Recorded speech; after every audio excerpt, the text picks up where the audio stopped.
कठमुल्ला वाले बयान पर दरअसल हिंदुस्तान की राजनीति में इन दिनों तांडव मच गया है। उसके पीछे की वजह यह है कि आखिर सीएम योगी आदित्यनाथ ने कहा किसे। अगर मुसलमानों से पूछा जाए तो कह रहे हैं कि भाई कठमुल्ले जैसे शब्द का खास करके मुसलमान महफिल में कोई जगह ही नहीं है। अगर हिंदुओं की बात की जाए तो उनका कहना है, मानना है कि भाई सियासत का एक फंडा है। अब सवाल ये है, गूगल पे जाकर अगर सर्च कर लीजिए तो ऐसे ऐसे शब्द से नवाजा जा रहा है, कोई पाखंडी है या कोई ढोंग कर रहा है, कोई तमाशा कर रहा है। तो ये तो असल में कठमुल्ले जैसे शब्दों का क्या मतलब था, सदन में योगी जी के कहने के पीछे का असली वजह क्या है, ये समझने का वक्त आ गया है।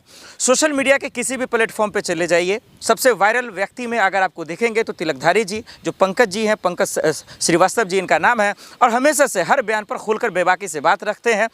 तमाम मोदी जी के तमाम नीतियों के खिलाफ अपनी बात रखते हैं, ज़मीन से जुड़े हैं, यहाँ पे मौजूद हैं। अब सवाल ये है कि क्या वाकई में कठमुल्ले जैसे शब्द का मतलब समझ में आएगा। पंकज जी, आपका बहुत बहुत स्वागत है। सबसे बड़ा और अहम सवाल, कठमुल्ला आखिर योगी जी ने किसे कहा, क्यों कहा, असली पीछे की वजह क्या मानते हैं आप, कैसे? आप बता दीजिए कठमुल्ला किसको कहते हैं। सर पहले मैंने आपसे पूछ लिया। पूछ रहा हूँ, आप पत्रकारों को भी तो पता होना चाहिए ना कि कठमुल्ला कहते किसको हैं, किसको कहते हैं। भैया आप भी तो मुस्लिम समाज से आते हैं, कठमुल्ला किसको कहते हैं आप बताइए। जिसको किसी का ज्ञान ना हो, जानकारी ना हो। निश्चित तौर पर जो हाफिज होते हैं, मौलाना होते हैं, वो पढ़े लिखे होते हैं, योग्यता के आधार पर बनते हैं। ये नहीं है कि मुँह उठाया कोई मौलाना बन गया। लेकिन एक बात समझ में नहीं आई कि भारत मुगलों का भी गुलाम था, भारत अंग्रेज़ों का भी गुलाम था। क्या कोई भारतीय अगर अंग्रेजी बोलता है तो ईसाई हो जाएगा? आप बताओ। ज़्यादातर अंग्रेज ईसाई धर्म के मानने वाले लोग हैं, तो उर्दू बोलने से कोई मुसलमान की भाषा कैसे हो जाएगी? उर्दू की पैदाइश ही भारत है।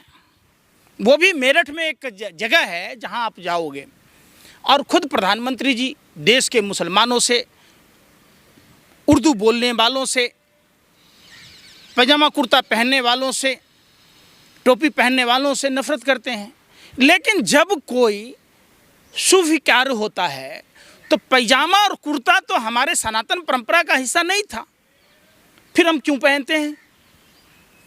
और प्रधानमंत्री ने जो उर्दू में वेबसाइट बनवाई थी तो वहाँ तो बनाने वाले भी वही लोग थे, जावेद अख्तर साहब भी थे।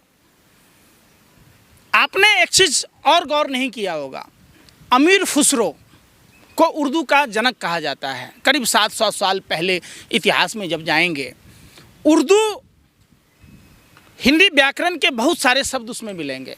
पाकिस्तान में जो उर्दू बोली जाती है उसमें संस्कृत के बहुत सारे शब्द मिलेंगे। खुद उत्तर प्रदेश के ढोंगी अपराधनाथ जब उत्तर प्रदेश के विधानसभा में बोल रहे थे 4 मिनट 28 सेकंड में, न जाने दसों बार उर्दू शब्द का, मगर, सरकार जैसे शब्दों का यूज़ किया। अब सवाल सबसे बड़ा बात होता है, ये लोग कहते हैं हम उर्दू मिटा देंगे, उर्दू मुसलमानों की भाषा है, हिंदुओं को नहीं पढ़नी चाहिए। तो हिंदुओं को अंग्रेजी ही क्यों पढ़नी चाहिए? क्यों अपने बच्चों को अंग्रेजी पढ़वाते हो? भाजपाइयों पहले ये तो बताओ।